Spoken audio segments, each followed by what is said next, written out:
মননশীলতার কথা বলে, চিত্রাঙ্গদার আধুনিক নারী অধিকারের কথা বলে। আমি চিত্রাঙ্গদা, আমি রাজেন্দ্র নন্দিনী, নহি দেবী নহি সামান্য নারী।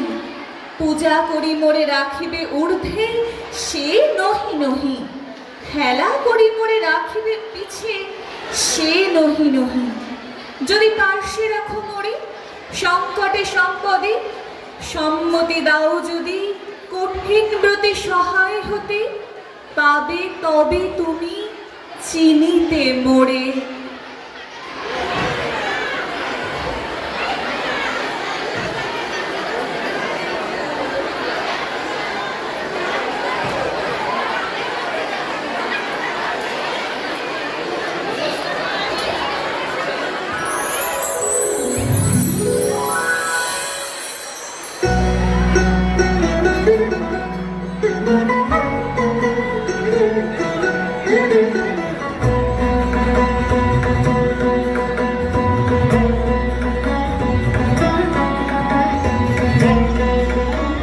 মণিপুর রাজের ভক্তিতে তুষ্ট হয়ে শিব বর দিয়েছিলেন যে তাঁর বংশে কেবল পুত্রই জন্মাবে।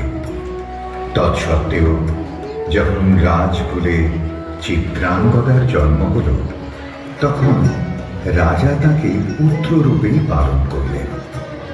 রাজকন্যা অভ্যাস করলেন ধনুর্বিদ্যা, শিক্ষা করলেন যুদ্ধবিদ্যা, রাজদণ্ডনীতি। অর্জুন 12 বর্ষব্যাপী ব্রহ্মচর্য ব্রত গ্রহণ করে ভ্রমণ করতে করতে এসেছেন মণিপুরে। তখন এই নাটকের আখ্যান আরম্ভ।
স্পর্ধা অর্জুনে যে করে অশ্রদ্ধা, সে কোনখানে পাবে তার আশ্রয়?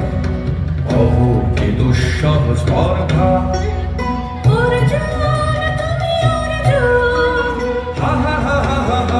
বালকের দল মার কোলে যাও, চলে নাই ভয়। অহো কি অদ্ভুত কৌতুক।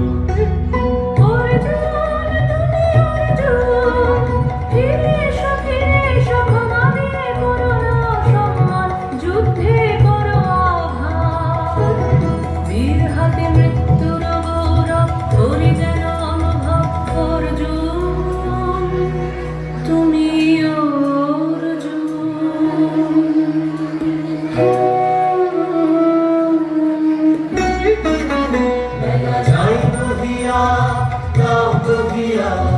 কোন বনে যাব শিকারে, খেলা যায় বধিয়া।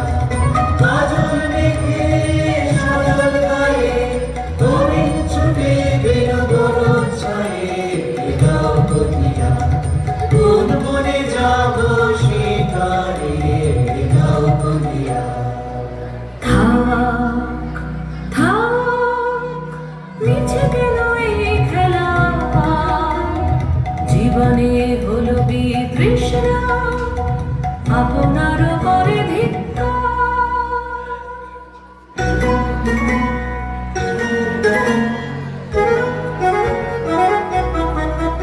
ওরে ঝড় নেমে আয়, আয়, আয় রে আমার শুকনো পাতার ডালে, ওরে ঝড় নেমে আয়। এই বর্ষায় নব শ্যামের আগমনের কালে, ওরে আয়, আয় রে আমার শুকনো পাতার ডালে, ওরে ঝড় নেমে আয়।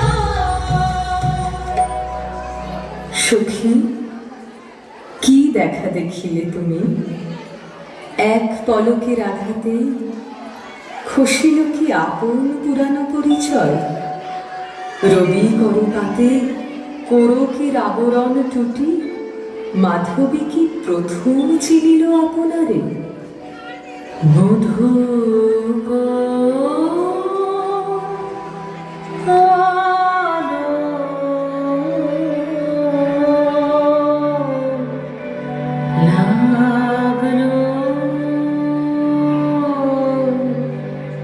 লাগলো চোখে, লাগলো চোখে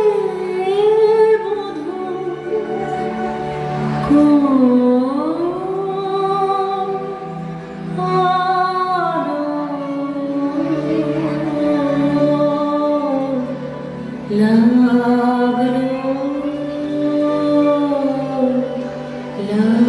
লাগলো চোখে,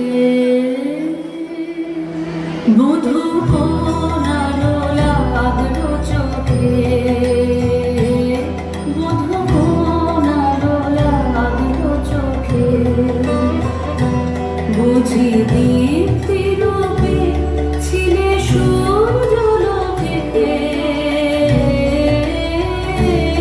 বধূ কোনালো লাগলো চোখে। ছিল মন তোমারি প্রতীক্ষা করে, যুগে যুগে দিন রাত্রি ধরে।